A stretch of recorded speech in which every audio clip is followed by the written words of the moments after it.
Hi hello வணக்கம். இது நம்ம சென்னை. இன்றைக்கி ரொம்ப மழை பெய்யுதுங்க. அது இல்லாமல் இந்த கிரவுண்டோட ஓனர் பர்மிஷன் கேட்டு நம்ம உள்ளே வந்து வீடியோ ஷூட் பண்ணுறோம்.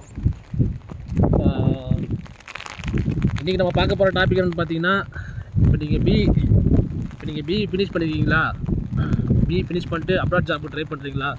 நீங்கள் ஒரு ஃப்ரெஷராக உங்களுக்கு தேவையான டிப்ஸ் தான் இன்றைக்கி நான் சொல்ல போகிறேன். மறக்காமல் லைக் பண்ணுங்கள், ஷேர் பண்ணுங்கள், நம்ம சேனலை சப்ஸ்கிரைப் பண்ணுங்கள். இது உங்களுக்கான வீடியோ.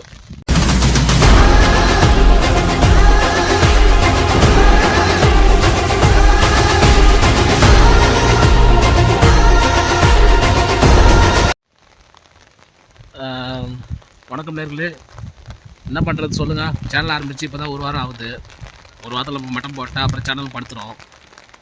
ஆல்ரெடி யூடியூப்பில் சப்ஸ்கிரைபர் கிடைக்கிறதே பெரிய விஷயம். சரி, வேறு என்ன பண்ணுறது, மழை பெஞ்சாலும் சரி வெயில் அடித்தாலும் சரி நம்ம வீடியோ போட்டு தான் ஆகணும். என்னடா இவன் சும்மா அப்ராட் ஜாப்பை பற்றி வீடியோ போட்டுட்ருக்கான் அப்படின்னு நினைக்காதீங்க. வீக்கெண்டில் வந்து நமக்கு ஒர்க் இருக்குது அப்படின்றதுனால தான் அப்ராட் ஜாப் பற்றி போட்டுக்கிட்டுருக்கேன். சாரி, வீக் டேஸில் வந்து நமக்கு ஒர்க் இருக்குது அப்படின்றதுனால தான் அப்ராட் ஜாப் பற்றி போட்டுக்கிட்டுருக்கேன். வீக்கெண்டில் வந்து நம்ம வந்து ஏதாவது ஒரு சிட்டி இல்லை எங்கேயாவது ஒரு மார்க்கெட் இல்லை வேறு ஏதாவது ஒரு நல்ல ஒரு பிளேஸ் பற்றி லாக் பண்ணலாம். அது வந்து சாட்டர்டே சண்டே மட்டும் நான் அந்த வீடியோ பண்ணுறேன். இப்போ மற்ற நாளில் வந்து இந்த மாதிரி வீடியோ சொல்கிறேன். இது வந்து அப்ராட் ஜாப் ட்ரை பண்ணுறவங்க அவங்களுக்கு வந்து இது யூஸ்ஃபுல்லாக இருக்கும்னு நினைக்கிறேன். உங்கள் தெரிஞ்ச நியர்பையில் யாராவது இருக்காங்க, உங்கள் ஃப்ரெண்ட்ஸ் யாராவது இருக்காங்கன்னு சொன்னால் அவங்களுக்கு வந்து நான் சொல்கிற டிப்ஸை ஷேர் பண்ணுங்கள். முடிஞ்சால் நீங்களும் அவங்களுக்கு அதை சொல்லுங்கள். இது வந்து இன்றைக்கி நம்ம பார்க்க போகிறது பார்த்திங்கன்னா, இப்போ பியில் வந்து மெக்கானிக்கல் இன்ஜினியரிங்கு, சிவில் இன்ஜினியரிங்கு, அதுக்கப்புறம் ட்ரிபிள் இ. இந்த கேட்டகரி நமக்கு வந்து தெரிஞ்சது பார்த்திங்கன்னா காமனாக பி தான். பியில் வந்து நீங்கள் பி ஃபினிஷ் பண்ணிவிட்டு அப்ராட் ஜாப் ட்ரை பண்ணுறீங்க, நீங்கள் ஃப்ரெஷர் அப்படின்னு சொன்னால் மறக்காமல் இந்த வீடியோவை ஸ்கிப் பண்ணாமல் கடைசி வரைக்கும் பாருங்கள். நான் சொல்கிற பாயிண்ட் ஏதாவது ஒன்று உங்களுக்கு யூஸ் ஆகுதுன்னு பாருங்கள். அதில் முக்கியமான விஷயம் என்னென்னு பார்த்தீங்கன்னா, நீங்கள் பி படிச்சிருக்கீங்க, இப்போ பாஸ் அவுட் ஆகிட்டீங்க அப்படின்னு சொன்னால் நீங்கள் பண்ண வேண்டிய விஷயம் என்னென்னு பார்த்துக்கிட்டிங்கன்னா, ஒரு 2-3 மாதத்துக்குள்ளே, பாஸ் அவுட் ஆன 2-3 மாதத்துக்குள்ளே நீங்கள் எங்கேயாவது ஒரு இடத்துல ஜாப் போயே ஆகணும். ஜாபுக்கு போகாமல் நீங்கள் இருந்தீங்கன்னா நீங்கள் அப்ராட் இன்டர்வியூக்கு போகும்போது உங்களை ரிஜெக்ட் பண்ணுறாங்க. ஏன் வந்து நீங்கள் காலேஜ் ஃபினிஷ் பண்ணிட்டு ஒரு நாள் ஜாப் போகாமல் இருந்தீங்க, எதுக்கு இவ்வளோ டைம் ஆச்சு அப்படின்ட்டு 1008 கேள்வி கேட்பாங்க கிளைண்ட்டு. அதனால் நீங்கள் பி கம்ப்ளீட் பண்ணி பாஸ் அவுட் ஆகிட்டு ஒரு 2-3 மாதத்துலேயே நீங்கள் உங்கள் ஜாப் ரிலேட்டடாக ஒரு ஆயில் அண்ட் கேஸ் பிளான்ட்டு, அதே மாதிரி ஜாப் பண்ணுற மாதிரி இருந்ததுன்னா oil and gas plant, power plant, இந்த மாதிரி கெமிக்கல் கன்ஸ்ட்ரக்ஷன், இந்த மாதிரி உங்கள் ஜாப் ரிலேட்டட் இடத்துல போய் நீங்கள் ஒர்க் பண்ணுங்கள். சேலரி கம்மியாக இருந்தாலும் அட்ஜஸ்ட் பண்ணி ஒர்க் பண்ணுங்கள். அட்லீஸ்ட் உங்களுக்கு வந்து லோக்கல் எக்ஸ்பீரியன்ஸு ஒரு 1.5 இயர்ஸாவது இருக்கணும். ஏன்னா இன்டர்வியூ போனால் ஃபஸ்ட்டு அவங்க கேட்குற கொஸ்டினே பார்த்தீங்கன்னா, ஃப்ரெஷர்ஸ் நாங்கள் எடுக்க மாட்டோம், எக்ஸ்பீரியன்ஸ் கேட்டகரி இருக்கிறது தான் நாங்கள் எடுப்போம் அப்படின்னு சொல்லுவாங்க. அதனால் லோக்கலில் நீங்கள் ஒர்க் பண்ணியிருந்தீங்கன்னா ஒரு 1.5 வருஷம் நீங்கள் ஆயில் அண்ட் கேஸ் பிளான்ட்டில் ஒர்க் பண்ணிங்கன்னா தான் உங்களுக்கு அதில் A to Z என்னன்னு தெரியும். அதே மாதிரி நீங்கள் வேலைக்கு போனோமா ரூமுக்கு வந்தோமா அப்படின்னு இல்லாமல் நீங்கள் அந்த ஆயில் அண்ட் கேஸ் பிளான்ட்டில் ஒர்க் பண்ணும்போது அங்கே இருக்கிற சீனியர் டெக்னீஷியன், மேனேஜர் இவங்ககிட்ட அதோட ப்ராசஸ் என்ன, பாய்லர்னா என்ன, இன்டேக்னா என்ன, டர்பைன்னா என்ன, இதோட ப்ராசஸ் என்ன அப்படின்றத ஆயில் அண்ட் கேஸ் பிளான்ட் இருந்தாலும் சரி, இல்லை பவர் பிளான்ட் இருந்தாலும் சரி, அதில் உங்களுக்கு உங்கள் மைண்டுக்கு எட்டுற வரைக்கும் நீங்கள் என்னென்ன கேதர் பண்ண முடியுமோ அதில் கேதர் பண்ணி வச்சுக்கோங்க. ஃபஸ்ட் டைம் நீங்கள் இன்டர்வியூ போகிற மாதிரி இருந்தீங்கன்னா ஒரு பேசிக்கு அவங்க வர கிளைண்ட் வந்து உங்களை பற்றி இந்த கொஸ்டின்ஸ்லாம் கேட்குறாங்க அப்படின்னு சொன்னால் அவங்களுக்கு சொல்கிற அளவுக்கு ஒரு 50-50 நீங்கள் ஆன்சர் பண்ணுற மாதிரி நீங்கள் ஓரளவு விஷயம் தெரிஞ்சு வச்சுருந்தா மட்டும்தான் உங்களை அவங்க செலக்ட் பண்ணுவாங்க. செகண்ட் பாயிண்ட் என்னென்னு பார்த்தீங்கன்னா, உங்கள் ரெஸ்யூம் வந்து ரொம்ப கிளாஸாக இருக்கணும்னா, இப்போ நம்ம ரெஸ்யூம், பயோடேட்டா இப்படின்னு நம்ம அதில் மேலே மென்ஷன் பண்ணாமல் கரிக்குலம் விட்டே அப்படின்னு சொல்லி நீங்கள் ரெஸ்யூம் ரெடி பண்ணணும்.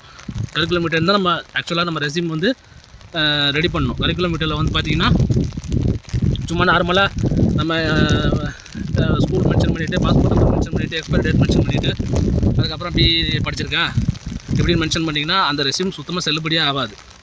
உங்களுக்கு ரெஃபரன்ஸ் ரெஸ்யூம் வேணும்னா நான் டிஸ்கிரிப்ஷனில் உங்களுக்கு மென்ஷன் பண்ணுறேன். நானே தேடி தான் டிஸ்கிரிப்ஷனில் மென்ஷன் பண்ணணும். அதனால் உங்களுக்கு ரெஸ்யூம் மாடல் வேணும் அப்படின்னு சொன்னால் நான் உங்களுக்கு டிஸ்கிரிப்ஷனில் மென்ஷன் பண்ணுறேன். மறக்காமல் அந்த டைப்பில் பார்த்து நீங்கள் உங்கள் ரெஸ்யூம் ரெடி பண்ணிக்கிங்க. ரெஸ்யூம் ரெடி பண்ணும்போது உங்களுக்கு லாங்குவேஜ் ஆப்ஷனில் வெறும் தமிழ், இங்கிலீஷ் மட்டும் கொடுக்கக்கூடாது. ஹிந்தி, மலையாளம். ஏன்னா அரப் கண்ட்ரியில் போய் நீங்கள் ஒர்க் பண்ணுற மாதிரி இருந்தீங்கன்னா உங்களுக்கு ஹிந்தி, மலையாளம்ன்றது மஸ்ட்டு. அந்த 2 லாங்குவேஜ் தெரியல, இல்லை அது சுத்தமாக வராது அப்படின்னு சொன்னால் அவங்க கண்டிப்பாக யோசிப்பாங்க. என்னடா எல்லோரும் ஹிந்தி ஒழிப்பு போராட்டம் பண்ணிட்டு இருக்காங்க, நீ பார்த்து ஹிந்திக்கு சப்போர்ட் பண்ணி பேசிக்கிட்டு இருக்கேன்னு நினைக்காதீங்க. ஹிந்தின்றது நமக்கு ஒரு பேசிக் மாதிரி அரப் கண்ட்ரியில். அதனால் ஹிந்தி, மலையாளம் அது 2 மஸ்ட்டு. 3வது பாயிண்ட் என்னென்னு பார்த்தீங்கன்னா ஃப்ரெண்ட்ஸ், இன்டர்வியூ போகிறீங்க, இந்த மாதிரி இன்டர்வியூ உங்களை கூப்பிட்டாங்க அப்படின்னு சொன்னால் அது ஒரு சென்னையிலே பீக்கில் இருக்கிற ஆஃபீஸாக பார்த்தா நீங்கள் இன்டர்வியூ போகணும். லார்ஜ் நம்பர் ஆஃப் வேகன்சிஸ் அப்படின்னு கொடுத்துருப்பாங்க. அது உங்களுக்கே தெரியும் எத்தனை வேகன்சிஸ் கொடுத்துருக்காங்க, என்னென்ன கேட்டகரிலாம் கொடுத்துருக்காங்க அப்படின்னு சொல்லி. இப்போ நீங்கள் போகும்போது நீங்கள் கடைசி வரைக்கும் இன்டர்வியூவில் வெயிட் பண்ணி அந்த இன்டர்வியூ முடிகிற வரைக்கும் நீங்கள் வெயிட் பண்ணணும். நீங்கள் பாட்டுக்க இன்டர்வியூ முடிஞ்சிச்சு நம்ம கிளம்பிடலாம், நம்ம கிடைக்கல அப்படின்ற கோவத்தில் வந்துடக்கூடாது. அதனால் கொஞ்சம் நேரம் வெயிட் பண்ணுங்கள். வெயிட் பண்ணி கிளைண்ட் வந்தாங்கன்னா ஒரு 3 மணி நேரம் 4 மணி நேரம் தான் இருப்பார். முக்கியமான கேட்டகரியில் ஆள் எடுத்து அவர் கிளம்பிடுவார். இன்கேஸ் உங்களுக்கு இன்ஜினியரிங் கேட்டகரியில் ஒர்க்கு ஜாப் கிடைக்கல அப்படின்னு சொன்னால் ஜெனரல் ஃபிட்டரு இல்லை ரிகர் இல்லைனா மெக்கானிக் டெக்னீஷியன் இந்த மாதிரி கேட்டகரியில் உங்களுக்கு ஜாப் கிடச்சுன்னா கூட தைரியமாக அட்டன் பண்ணுங்கள். ஃபாரின்னா இன்னும் போய் பாருங்கள் ஃபஸ்ட்டு. நம்ம எத்தனை நாள் தான் வீட்டில் இருக்கவங்க கஷ்டப்படுத்திட்டு நான் பிஇ படிச்சிருக்கேன் அந்த ஜாப் தான் போவேன் அப்படின்னு சொல்லிட்டு அவங்ககிட்ட நம்ம ஆர்கியூ பண்ணிட்டு இருக்குது. இது மாதிரி ஜாப் கிடச்சதுனால நீங்கள் போங்க, போய் பாருங்கள் அங்கே என்ன சோர்ஸ் நடக்குது, என்ன பண்ணுறாங்க ஆயில் அண்ட் கேஸ் பிளான்ட்டில், என்ன பண்ணுறாங்க பவர் பிளான்ட்டில் அப்படின்றதெல்லாம் பாருங்கள். அங்கே இன்ஜினியர் இருந்தாங்கன்னா இன்ஜினியர்லாம் நான் இன்ஜினியரு நீ மெக்கானிக் டெக்னீஷியனாக வந்திருக்கேன் உங்கள்கிட்ட நான் பேச மாட்டேன் அப்படின்லாம் கிடையாது. எல்லாருமே ஃப்ரெண்ட்லியாக பழகுவாங்க. அதனால் ஒரு தடவை போய் பாருங்கள். அந்த மாதிரி ஒரு 2-3 சடம் நீங்கள் போய்ட்டு வந்துட்டிங்கன்னா 3வது தடவையோ 4வது தடவையோ நீங்கள் இன்ஜினியரிங் கேட்டகரிக்கு தாராளமாக அட்டன் பண்ணலாம். ஏன்னா இப்போ நீங்கள் போய்ட்டு வரதுக்கு உங்களுக்கு எந்த ப்ரூஃபும் கிடையாது, ஒரு பாஸ்போர்ட் சீல் மட்டும்தான். அப்படி நீங்கள் இன்டர்வியூ பண்ணால் கூட நான் அசிஸ்டன்ட் இன்ஜினியராக ஒர்க் பண்ணேன் சார் பிளான்ட்டில் அப்படின்னு சொல்லி நீங்கள் கிளைண்ட்கிட்ட மேனேஜ் பண்ணலாம். இந்த விஷயம் நடந்திருக்கு சார், இதெல்லாம் பண்ணியிருக்கேன் சார், இந்த ப்ராசஸ்லாம் தெரியும் சார் அப்படின்னு சொல்லலாம். அதுக்கு உங்களுக்கு யூஸ் ஆகும். அதனால் நீங்கள் இன்டர்வியூ போயிட்டு ரிஜெக்ட் ஆகிடுச்சின்னு மட்டும் மனசு விட்டுறாதீங்க. தொடர்ந்து முயற்சி பண்ணிட்டே இருங்க. நான் சொன்ன டிப்ஸு உங்களுக்கு பிடிச்சிருந்ததுன்னா நீங்கள் எடுத்துக்கோங்க. அதாவது நான் நடக்கிற ஃபேக்ட் சொல்கிறேன். ஏன்னா நமக்கு ஜாப் கிடைக்கும்ட்டு நான் பிஇ முடிச்சிருக்கேன் ஜாப்பு தான் போவேன்னு சொல்லி நம்ம வீட்டில் இருக்கிறவங்க கஷ்டப்படுத்துறதோட அதே மாதிரி சிங்கப்பூர், மலேசியா, யூரோப்புன்ட்டு நம்ம லட்சக்கணக்கில் கொட்டி கொடுத்துட்டு கடைசியில் அங்கே போய்ட்டு எந்த இதுவுமே செட் ஆகலை அப்படின்னு சொல்லிட்டு 3-4 மாதத்தில் நம்ம போட்ட பைசா கூட எடுக்க முடியாமல் திரும்பி வரதோட இந்த மாதிரி கல்ஃப் கண்ட்ரிக்கு போய்ட்டு என்ன எதுன்னு தெரிஞ்சுட்டு அதுக்கப்புறம் நம்ம விவரம் தெரிஞ்சதுக்கப்புறம் நம்ம அட்டன் பண்ணலாம் அப்படின்றத நான் சொல்கிறேன். மறக்காமல் உங்களுக்கு எதாவது கேள்வி கேட்கணும் அப்படின்னு தோணுச்சுன்னா நீங்கள் கீழே கமெண்ட் செக்ஷனில் கமெண்ட் பண்ணுங்கள். அதேமாதிரி நானும் டிஸ்கிரிப்ஷனில் உங்களுக்கு ரெஸ்யூமை மென்ஷன் பண்ணுறேன். வீடியோ அப்லோட் பண்ணிவிட்டு நான் அப்புறம் உங்களுக்கு மென்ஷன் பண்ணுறேன். வேறு ஏதாவது டவுட்டாக இருந்தாலும் நீங்கள் கமெண்ட் செக்ஷனில் கேளுங்க. வேறு ஏதாவது வீடியோ போஸ்ட் பண்ணுறது இருந்தாலும் எந்தெந்த கொஸ்டின் உங்களுக்கு இருக்கோ நீங்கள் கேளுங்க. நான் உங்களுக்கு மறக்காமல் கமெண்ட் செக்ஷனில் கமெண்ட் பண்ணுறேன். மறக்காமல் சப்ஸ்கிரைப் பண்ணுங்கள், பெல் ஐகான் பண்ணுங்கள். நெக்ஸ்ட் வீடியோவில் மீட் பண்ணலாம். பாய். இது நம்ம சென்னை யூடியூப் சேனல்.